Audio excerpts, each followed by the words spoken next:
नमस्कार साथियों, स्वागत है आपका आज के हमारे इस वीडियो लेक्चर में। मित्रों, आज के इस वीडियो लेक्चर में हम जो है मध्य प्रदेश सिविल न्यायाधीश वर्ग 2 परीक्षा 2019 फेज सेकंड के अंतर्गत जो मुख्य परीक्षा होगी उसका जो थर्ड प्रश्न पत्र है, थर्ड पेपर है, उसको हमें कैसे तैयार करना है, किन किन बातों को हमें ध्यान रखना है, कैसे इसका मटेरियल कलेक्ट करना है, आज के इस वीडियो लेक्चर में हम जो है इन्हीं सब बातों पर चर्चा कर रहे हैं। देखिए मित्रों, सबसे पहले आप जो है एक बात को दिमाग में बैठा लीजिए कि ये पेपर जो है आप तभी निकाल पाएंगे, तभी आप इसको क्वालिफाई कर पाएंगे या इसमें अच्छे नंबर ला पाएंगे जब आपकी राइटिंग स्किल्स या कहें राइटिंग स्पीड अच्छी होगी। तो मैंने आपको हमारे प्रीवियस वीडियो में बतलाया था कि आपको जो है 1 मिनट में 18 वर्ड्स का स्पीड लिमिट आपको मेंटेन करना है।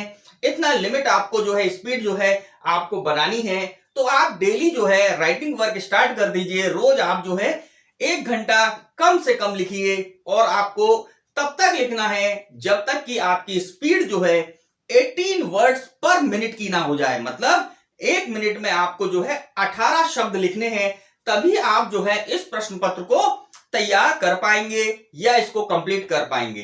तो मित्रों, चलिए देखते हैं थर्ड प्रश्न पत्र में जो है किन किन बातों को हमें अध्ययन करना है, क्या क्या चीजें हमें देखनी है और कैसे हम इसको तैयार कर सकते हैं। देखिए मित्रों, थर्ड पेपर के अंतर्गत जो है हमें कुल 6 कानूनों को पढ़ना है। टोटल 6 लॉज हमको पढ़ना है, जिसमें सबसे पहले है मध्य प्रदेश स्थान नियंत्रण अधिनियम। अब मित्रों ध्यान दीजिएगा, मध्य प्रदेश स्थान नियंत्रण अधिनियम को तैयार करने के लिए केवल आपको इतना करना है कि प्रीवियस ईयर के जो पेपर हैं आप उनको ही सॉल्व कर लीजिए, क्योंकि यह अधिनियम छोटा अधिनियम है। इसमें जो है ओनली 51 सेक्शंस हैं। तो अभी तक जितनी भी परीक्षाएं हुई हैं उनमें जो क्वेश्चंस आए हैं वो लगभग इस पूरे एक्ट को कवर कर लेते हैं। हमें जो है अलग से कुछ भी नहीं करना है, केवल प्रीवियस ईयर के पेपर अगर आप अच्छे से तैयार कर लेंगे तो यहां पर जो है आपका फर्स्ट टॉपिक जो है मध्य प्रदेश स्थान नियंत्रण अधिनियम जो है यह तैयार हो जाएगा। अब इसके साथ साथ जो है आपको हम ये भी बता दें कि इस एक्ट में बहुत लंबे समय से अमेंडमेंट नहीं हुए हैं। इसका मतलब हमें इसमें बहुत ज्यादा चिंता की जरूरत नहीं है कि हमें अमेंडमेंट देखने हैं या कुछ और चीजें देखनी है, नहीं देखनी है। हमें केवल पुराने प्रीवियस ईयर के जो पेपर हैं उनको ही सॉल्व करना है, उनको ही अच्छे से कंठस्थ कर लेना है, उनमें ही स्पीड मेंटेन करना है। तो आप जो है फर्स्ट पेपर ये कह सकते हैं फर्स्ट टॉपिक को जो है आप इस तरह से तैयार कर सकते हैं, बहुत ही कम समय में और बहुत ही अच्छे तरीके से। अब इसके बाद हम देखते हैं अगला जो हमारा कानून है जिसको हमको पढ़ना है, मध्य प्रदेश भू राजस्व संहिता। अब मित्रों इसको ध्यान रखिएगा कि मध्य प्रदेश भू राजस्व संहिता के अंतर्गत जो है अभी हाल ही में मेजर अमेंडमेंट हुए हैं। लगभग 60 to 65% एमपीएलआरसी में अमेंडमेंट हो गए हैं। हमारे प्रीवियस वीडियो आप देखिएगा जिसमें हमने एमपीएलआरसी के सारे अमेंडमेंटों को अपने वीडियोस में आपको बतलाया है। और अगर आपने वो वीडियो नहीं देखे हैं तो हम इस वीडियो के लास्ट में जो है लिंक वहां पर प्रोवाइड कर देंगे, तो आप एमपीएलआरसी के अमेंडमेंट्स को वहां देख सकते हैं। बट यहां पर हम आपको बता रहे हैं कि इसको जो आप तैयार कैसे करें। तो देखिए मित्रों, इसको तैयार करने का बहुत सिंपल सा कंसेप्ट है। आप जो है क्या करिए, पहले इसके क्वेश्चन निकाल लीजिए। क्वेश्चन निकालने के बाद आप विथ अमेंडमेंट उन क्वेश्चंस के आंसरों को फ्रेम करिए। बात समझिएगा, आपको क्या करना है, उन क्वेश्चंस के आंसरों को फ्रेम करना है विथ अमेंडमेंट। अब यहां पर जब आपने फ्रेम कर लिया तो अब आपको यह देखना है कि अमेंडमेंट में कौन सी चीज जुड़ी है जो कि पुराने पेपरों में नहीं पूछी गई है। बात समझ में आ रही है? ऐसा कौन सा नया टॉपिक है, ऐसे नए कौन से अमेंडमेंट हैं जो कि न्यूली एडेड हुए हैं, अमेंडमेंट हुआ है लेकिन प्रीवियस एग्जाम में नहीं पूछे गए हैं, तो उनके ऊपर भी आपको क्वेश्चन बना लेना है और उस पर जो है आपको आंसर भी तैयार करना है। तो मित्रों यहां पर आप इस बात को ध्यान रखिए। हम हमारे जो आगे वीडियो हम जो लाएंगे उसमें हम इन सभी सब्जेक्ट के इंपॉर्टेंट क्वेश्चंस भी आपको बतलाएंगे और इसी के साथ साथ आंसर राइटिंग कैसे करना है, क्या क्या कंटेंट उसके अंदर होने चाहिए, किस पैटर्न से आपको आंसर लिखना है जिससे कि आपको अधिक से अधिक नंबर मिले, इन सब के बारे में भी हम आपको हमारे फर्दर जो वीडियो आएंगे उसमें हम सारी चीजें आपको बताएंगे। हाल फिलहाल आप जो है क्या करिए, आप एमपीएलआरसी के प्रीवियस ईयर के पेपरों को जो है मेंस के एग्जाम में जो भी क्वेश्चन पूछे गए हैं उनको आप बाहर निकालिए और उन क्वेश्चंस को कलेक्ट कर कर उनको उनके आंसर को आप फ्रेम कीजिए। लेकिन ध्यान रखिएगा कि अमेंडमेंट जो है कवर हो जाए, मतलब उसके अंतर्गत जो अमेंडेड जो मटेरियल है उसको आपको अपने आंसर में व्यवस्थित रूप से तैयार कर लेना है। और अमेंडमेंट में ऐसी कोई चीज है, ऐसा कोई क्लॉज है, ऐसी कोई जो है नए अमेंडमेंट है जो कि अभी तक नहीं पूछा गया है, क्योंकि न्यूली एडेड हो सकता है कई सारी चीजें हैं जो ना पूछी गई हो क्योंकि न्यूली अमेंडमेंट है। तो ऐसी कंडीशन में उन टॉपिक्स को आप सेलेक्ट कीजिए और उनको जो है आप अलग से आंसर फ्रेम कर कर, क्वेश्चन फ्रेम कर कर उसका आंसर बना लीजिए। तो इस प्रकार से जो है आप एमपीएलआरसी को बहुत ही अच्छे तरीके से आप तैयार कर सकते हैं। इसके बाद जो है भारतीय साक्ष्य अधिनियम, इंडियन एविडेंस एक्ट आपको देखना है। तो इसका सिंपल सा पैटर्न है, क्या करना है, प्रीवियस ईयर के क्वेश्चन निकालिए। प्रीवियस ईयर के क्वेश्चन निकालने के बाद आप उन क्वेश्चंस के बेसिस पर उन टॉपिक्स को टिक कीजिए, उन टॉपिक्स को मार्क कीजिए जो कि प्रीवियस ईयर्स में पूछे गए हैं। अब आपको उन टॉपिक्स को तैयार करना है, बहुत ही अच्छे तरीके से तैयार करना है। देखिए यहां पर हम आपको ये नहीं बोलेंगे कि आप केवल क्वेश्चन तैयार कीजिए, नहीं, क्वेश्चन तैयार नहीं करना है। क्वेश्चंस को आप याद जरूर करिए, तैयार जरूर करिए, लेकिन आपको वो पूरा टॉपिक तैयार करना है, क्योंकि एग्जामिनर क्या करता है, वह उसके कुछ फिक्स टॉपिक्स हैं, उन टॉपिक से वह घुमा फिरा कर क्वेश्चन पूछता है, उन टॉपिक से जो है डिफरेंट तरीके से क्वेश्चन पूछता है। तो हमें जो है एग्जामिनर के माइंड को यहां पर पकड़ना है। हम चाहते हैं कि एग्जामिनर की सोच के बराबर हम हमारी सोच को ले जाएं, जिससे कि हम एग्जामिनर को क्या पूछेगा, कैसे पूछ सकता है, इन सब चीजों को हम जान पाए। तो इसके लिए क्या करना है, प्रीवियस ईयर के सारे क्वेश्चन निकालिए और क्वेश्चन निकालने के बाद आप जो है अपने बियर एक्ट में उन टॉपिक्स को, उन सेक्शंस को टिक कीजिए जिनसे क्वेश्चन बन रहा है, और इसके बाद जो है आप उस पूरे टॉपिक को आप अच्छे से तैयार कीजिए, जिससे कि आप जो है एग्जाम में कोई भी प्रश्न आए आप 100% उसको कर पाएंगे। इसके बाद जो है हमारा अगला जो एक्ट है, कानून है, वो है भारतीय दंड संहिता। देखिए भारतीय दंड संहिता जो है बहुत बड़ा लॉ है, या बहुत सारी इसमें धाराएं, 511 धाराएं हैं, अपने आप में बहुत ही विस्तृत एक्ट है।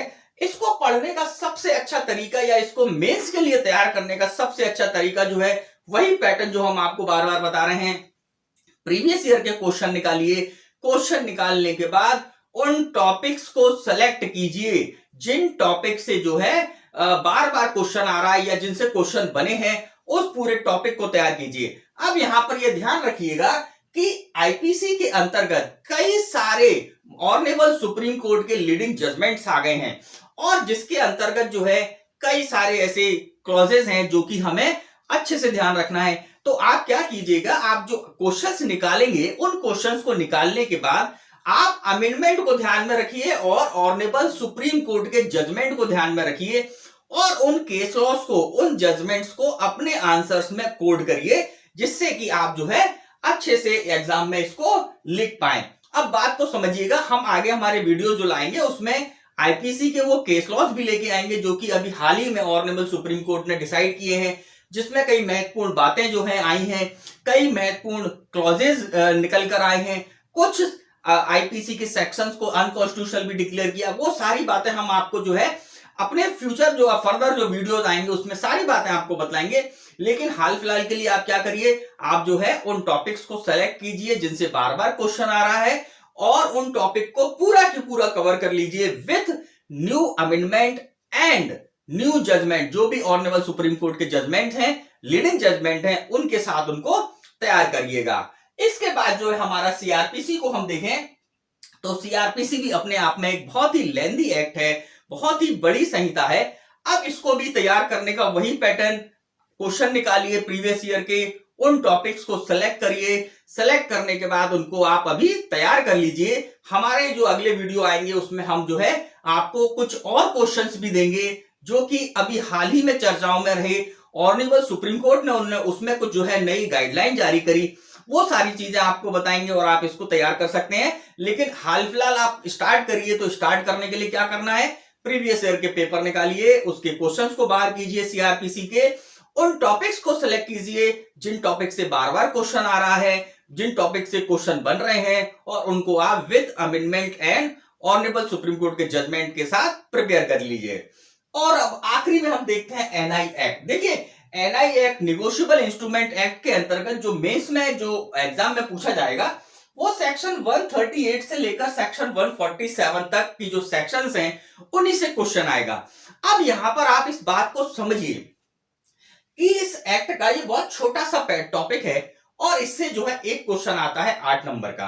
अब यहां पर हम आपको ये बता दें कि एमपी सिविल जज के जो प्रीवियस पेपर हैं इसी के साथ साथ एमपी एडीजे के एग्जाम में भी जो है एनआई एक्ट का सिलेबस है और यही सिलेबस है। तो आप जो है दोनों के क्वेश्चंस को निकालिए। किसको?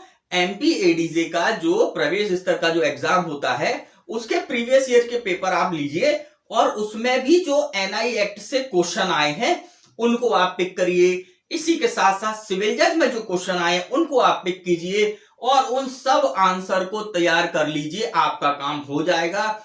उतने क्वेश्चन में पूरा जो है यह एनआई एक्ट से जो क्वेश्चन बनते हैं वो सब कवर हो जाएंगे। बस ध्यान ये रखिएगा कि करंट के जो जजमेंट हैं, करंट के जो लीडिंग जजमेंट हैं उनको आप थोड़ा सा दिमाग में रखिएगा। अमेंडमेंट को ध्यान में रखिएगा, अभी हाल ही में एनआई एक्ट में अमेंडमेंट हुआ है उसको आप साथ में करिएगा और इस प्रकार से आप इसको तैयार कर सकते हैं। तो इसको तैयार करने के लिए क्या पैटर्न है? एमपी सिविल जज के एग्जाम के प्रीवियस पेपर और एमपी एडीजे के एग्जाम के प्रीवियस ईयर के पेपर के क्वेश्चन आपको दोनों कवर करने हैं, जिसमें यह पूरा टॉपिक कवर हो जाता है। तो इस प्रकार से हम जो है इन 6 कानूनों को अच्छे से तैयार कर सकते हैं, कम समय के अंदर तैयार कर सकते हैं। वही बात जो मैं आपको बार बार दोहरा रहा हूं, आपको सबसे पहले अपनी राइटिंग स्पीड मेंटेन करना है। और राइटिंग स्पीड कितनी मेंटेन करना है? 1 मिनट में 18 शब्द लिखने की क्षमता आपके अंदर होनी चाहिए। अगर आपकी स्पीड इससे कम है तो विश्वास मानिए आप पेपर पूरा नहीं कर पाएंगे। आपको जो है आज ही से, अभी से डेली 1 घंटा, कम से कम 1 घंटा आपको अभी राइटिंग करना है। कब तक करना है? जब तक कि आपका प्रीलिम्स का एग्जाम नहीं हो जाता। प्रीलिम्स का एग्जाम हो जाए उसके बाद 1 घंटा नहीं, कम से कम 3 घंटा 4 घंटा आपको रेगुलरली जो है लिखना है। राइटिंग स्किल इतनी जबरदस्त कर लेनी है कि हमारी राइटिंग जो है 18 मिनट तो कम से कम हो ही जाए। 18 वर्ड्स 1 मिनट में कम से कम आप लिख ही लें। और अगर आप इससे ज्यादा स्पीड बढ़ा लेते हैं तो आपके लिए बहुत ही लाभदायक होगा। आप जो है इसकी स्पीड को जो है और मेहनत करेंगे तो 18 वर्ड से आपकी स्पीड 20 वर्ड्स 25 वर्ड्स तक भी पहुंच जाएगी। लेकिन कम से कम 18 शब्द 1 मिनट में आपको लिखने की स्पीड बहुत जरूरी है। तो मित्रों इस प्रकार जो है आज का ये हमने आपको इस वीडियो लेक्चर में आपको 3rd पेपर के अंतर्गत कैसे तैयारी करना है हमने आपको ये सारी जानकारी दी। आपको ये वीडियो हमारा कैसा लगा आप कमेंट बॉक्स में हमें जरूर बताइएगा। और अगर आपको ये वीडियो पसंद आया है तो आप लाइक जरूर कीजिएगा। और इसी के साथ साथ अगर आप इस चैनल पर नए हैं तो आप जो है सब्सक्राइब कर लीजिए, बेल आइकॉन बटन को भी दबा दीजिए, जिससे कि हमारे वीडियो जैसे ही अपलोड हो आपको जो है उसकी इंफॉर्मेशन, नोटिफिकेशन आपको मिल जाए। तो मित्रों यहां पर हम इस वीडियो को समाप्त करते हैं। आपसे मुलाकात होगी हमारे नेक्स्ट वीडियो में। नमस्कार, जय हिंद, जय भारत।